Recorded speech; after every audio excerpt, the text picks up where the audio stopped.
Set any kid free outside and leave him to his own devices, free from cell phones and tablets and parents, and then hunt him up again after a half an hour or so.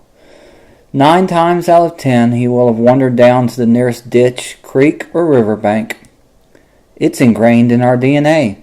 From our beginnings in tiny villages to the greatest cities of today, man has always lived by a river.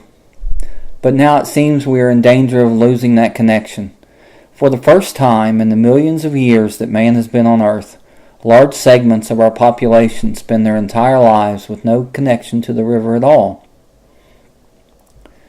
The next time you are sitting at lunch and the topic of conversation is a TV show, and you are a main participant in that conversation, take that as a warning sign. A serious warning sign, as much as high blood pressure or heart arrhythmia, that something is terribly wrong with you. Just think if you took that same amount of time and learned just one thing about the real world around you. In a year, would you understand the world around you more? Could you tell a sassafras tree from an oak? Or will you have just seen every episode of NCIS? Which is most likely. I love small creeks and rivers. I spend an inordinate amount of time around them, fishing their riffles and pools, scouting the surrounding hillsides for ginseng, or golden seal, or mushrooms, or checking out the rock bars for fossils. The list goes on and on. And what have I learned from creeks? One shocking fact is that nobody goes anywhere around them anymore. And I mean nobody.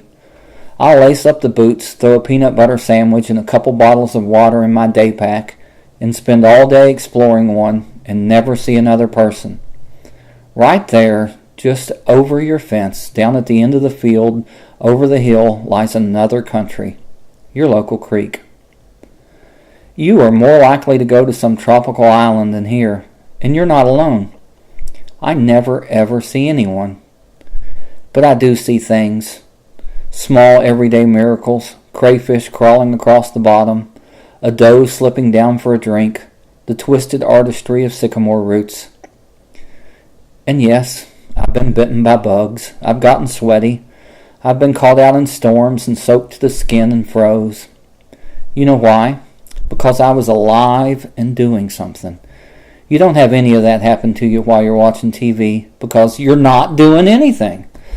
My theory is that you're not really alive while watching Dancing with the Kardashians. Instead, you have just set aside time you don't want to live, bringing you that much closer to death. The natural world, that's a phrase I've always looked at slightly askance.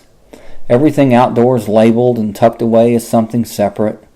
A place you go out into, somewhere else. When I was a child, I would be gone exploring my grandfather's farm and woods all day, sailing toy boats on the pond,